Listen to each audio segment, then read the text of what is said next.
Hai para manusia yang lagi pada rebahan sambil nontonin video ini sambil kakinya ditopangin ke kaki yang satunya lagi. Nah, welcome back to my YouTube channel. Cerita kali ini tentang sesosok hantu yang mengungkap sendiri penyebab kematiannya. Nah, kalian pasti penasaran banget kan? Pokoknya tontonin video ini sampai selesai dan please banget jangan di skip ya geng. Dan aku juga minta dukungannya ke kalian semua untuk like video ini dan jangan lupa untuk subscribe YouTube channel aku biar up to 1000 gitu loh guys. Nah, awal mula cerita ini terjadi itu sekitar tahun 1800-an, di mana hiduplah seorang perempuan atau seorang ibu yang bernama Mary Jane Hester, atau yang nanti kita sebut aja Tante Mary ya gengs. Dan Tante Mary ini tuh memiliki seorang anak perempuan yang bernama Elva Zona Hester. Jadi seperti yang diketahui, Tante Mary bersama putrinya yang bernama Zona tinggal di sebuah kota di Amerika Serikat yang bernama Greenbrier. Pokoknya gitulah gengs tulisannya ya, maaf kalau salah.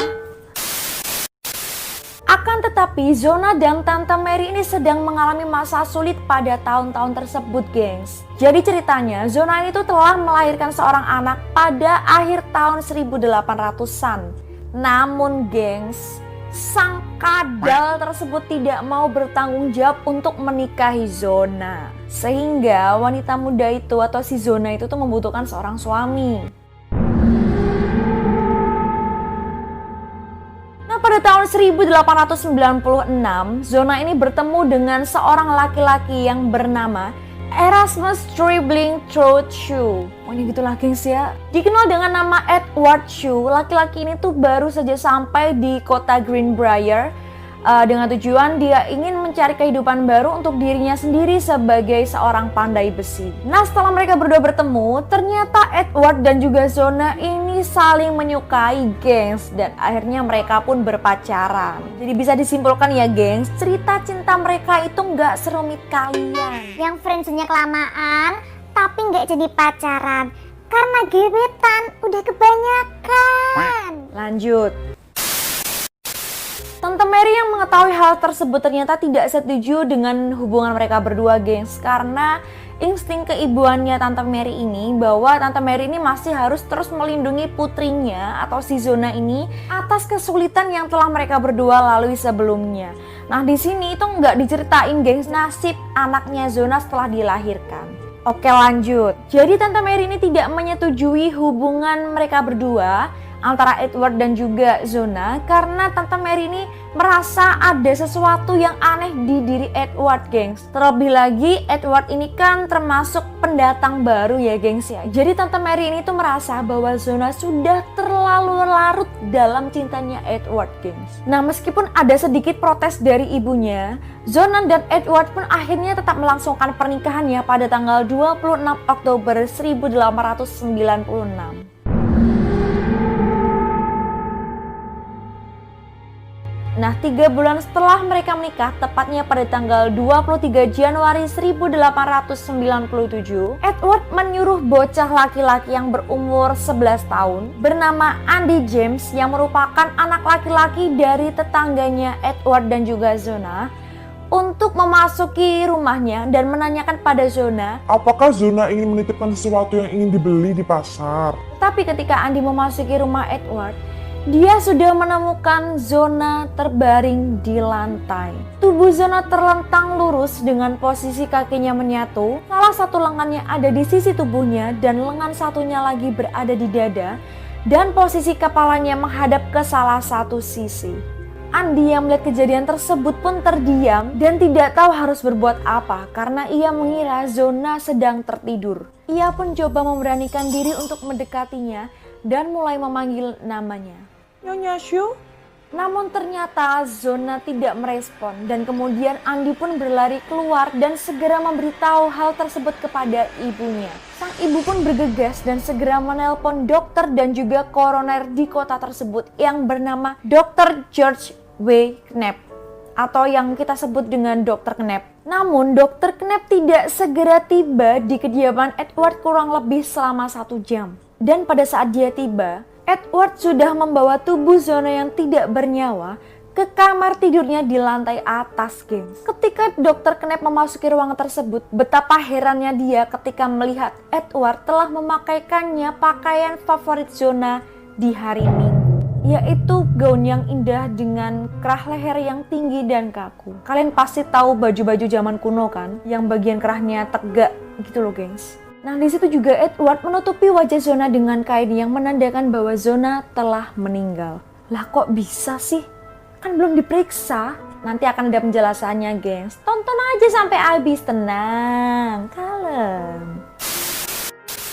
Saat Dr. Knapp mencoba memeriksa tubuh Zona untuk mengetahui apa sih yang menyebabkan Zona meninggal, Edward menangis histeris sambil memeluk kepala istrinya yang sudah meninggal tersebut, gengs. Tapi kemudian Dr. Knapp melihat ada sedikit kejanggalan pada jenazah Zona, gengs, di mana ada sedikit lebam di bagian pipi dan juga leher Zona. Ketika Dr. Knapp mencoba akan memeriksa tanda-tanda tersebut, Edward memberontak dengan sangat keras sehingga Dr. Knapp membatalkan rencana pemeriksaannya dan memutuskan mengubah penyebab kematiannya dari pingsan berkepanjangan menjadi kompilasi masa kehamilan. Dan karena Dr. Knapp tidak ingin mengganggunya, akhirnya dia meninggalkan Edward dengan jenazah istrinya.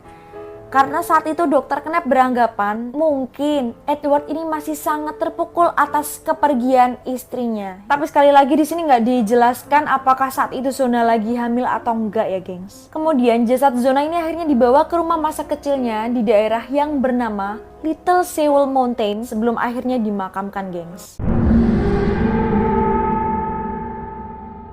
Namun tak sampai di situ saja, gengs. Ternyata Edward juga bertingkah aneh selama proses pemakaman, di mana ia sering berjalan mondar-mandir di dekat peti jenazah Zona dan sesekali terlihat dia sedang membenarkan posisi kepala Zona, gengs. Ia menutupi kepala istrinya dengan selendang tambahan yang sebenarnya tidaklah cocok dengan gaun yang dipakai Zona. Tapi Edward terus bersikeras bahwa selendang tersebut adalah selendang favoritnya Zona. Ia juga menyangga kepala istrinya dengan bantal dan juga gulungan kain agar tetap pada posisinya. Tingkahnya benar-benar sangat aneh, gengs. Tapi para tamu undangan saat itu mengira bahwa hal tersebut adalah salah satu proses pemakaman. Edward memang secara umum disukai oleh tetangganya, gengs. Jadi saat itu memang tidak ada tetangganya yang curiga sama sekali. Beberapa orang memperhatikan kepala Zona yang sepertinya mengalami kelonggaran. Namun tidak ada yang mencurigai hal tersebut kecuali Tante Mary, yaitu ibunya Zona. Namun di sisi lain, Tante Mary ini nggak punya cukup bukti yang menyebutkan bahwa kematian Zona ini merupakan kematian yang tidak wajar. Ia pun kemudian mengambil kain putih yang digulung dari dalam peti mati Zona sebelum akhirnya peti tersebut ditutup. Beberapa hari setelah pemakaman mayat Zona, Tante Mary mencoba untuk mengembalikan gulungan kain tersebut kepada Edward karena menganggap bahwa itulah satu-satunya kenangan terakhir dari Zona dan suaminya lah yang berhak untuk menyimpannya. Tapi gengs, lagi-lagi Edward bertingkah aneh. Si Edward pun menolak untuk menerimanya. Akhirnya Tante Mary pun membawa gulungan kain itu pulang dan menyimpannya sebagai memori terakhir dari putrinya. Ketika Tante Mary sedang memperhatikan kain tersebut, ternyata kain itu memiliki bau yang aneh, gengs. Tante Mary pun berniat untuk mencuci kain tersebut menggunakan attack 1 kali kucap. Ketika dia mulai merendamnya, tiba-tiba air rendaman kain tersebut berubah menjadi merah dan Tante Mary pun kaget. Kain yang tadinya berwarna putih sekarang memiliki noda yang berwarna merah muda. Tak sampai di situ, Tante Mary pun mencoba untuk mencucinya, merebusnya, bahkan menjemurnya di bawah terik matahari. Namun noda tersebut tetap ada, gengs. Mungkin Tante Mary harusnya pakai vanis kali ya. Ibunda Zona pun merasa bahwa ini adalah sebuah pertanda, sebuah pesan dari Zona bahwa kematiannya merupakan jauh dari kata wajar. Kalau saja Zona bisa memberitahukan apa yang sebenarnya terjadi. Setelah kejadian tersebut, Tante Mary pun berdoa agar Zona bisa kembali dari kematiannya dan mengungkapkan apa yang sebenarnya telah terjadi. Ia membuat doa ini setiap hari selama berminggu-minggu sampai akhirnya doanya pun terjawab. Pada suatu malam, ketika Tante Mary sedang menyalakan lampu minyak dan lilin untuk penerangan, dari suasana yang remang-remang ini, roh Zona pun menampakkan dirinya sebagai manusia selama 4 malam berturut-turut, guys. Dan selama kunjungan spiritualnya ini, Zona pun bercerita bagaimana ia bisa meninggal akibat kekejaman Edward yang selalu kasar kepadanya. Dan puncak kekerasannya semakin parah ketika hari itu Zona mengatakan kepada Edward bahwa ia sudah tidak memiliki daging untuk dimasak pada saat makan malam. Edward pun marah dan mencambuk istrinya. Dan dengan kejam, Edward menyerang istrinya yang sudah tidak berdaya itu dan mematahkan leher Zona. Dan hantu Zona pun perlahan memutar kepalanya secara penuh untuk menunjukkan bahwa lehernya benar-benar patah. Nggak kebayangkan gengs, kalau kalian di posisi Tante Mary pasti udah pada ngompol tuh. Hantu Zona pun telah mengkonfirmasi kecurigaan ibunya terhadap menantunya yang sudah edan. Dan semua dicocokkan dengan tingkah laku aneh Edward. Dan dari cara ia selalu melindungi bagian kepala istrinya ketika pemakaman, gengs. Akhirnya Tante Mary pun membawa cerita tersebut kepada jaksa penuntut setempat yang bernama John. John yang mendengarkan dengan seksama cerita Tante Mary seputar hantu Zona memiliki sedikit keraguan untuk mempercayainya karena tidak adanya bukti fisik yang Tante Mary miliki. Tapi karena John merasa bahwa ada sesuatu yang tidak beres dan tidak biasa pada kasus meninggalnya Zona, dia pun memutuskan untuk mengusutnya. Nah ini nih, habis ini akan terungkap semua, gengs, kebusukan-kebusukan menantu dan si Edward ini. Ketika Tante Mary berhasil meyakinkan John untuk menanyakan kejanggalan-kejanggalan apa saja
hantu Zona sehingga menyudutkan Edward sebagai tersangkanya. John pun mulai melanjutkan investigasinya dan mulai menyelidiki masa lalu dari Edward ini, gengs. Akhirnya diketahui bahwa Edward ini pernah menikah 2 kali sebelumnya. Pernikahan pertamanya berakhir dengan perceraian ketika Edward dipenjara karena telah mencuri kuda. Istri pertamanya kemudian menyampaikan kepada pihak kepolisian bahwa suaminya atau si Edward ini adalah seseorang yang kasar dan suka memukulinya, gengs. Pernikahan keduanya hanya berlangsung selama 8 bulan dan berakhir dengan kematian misterius istrinya, gengs. Nah, dari kematian istri keduanya dan riwayat kekerasan Edward ini memiliki hubungan yang sangat tipis. Namun hal tersebut meyakinkan John untuk membawa Edward ke pengadilan.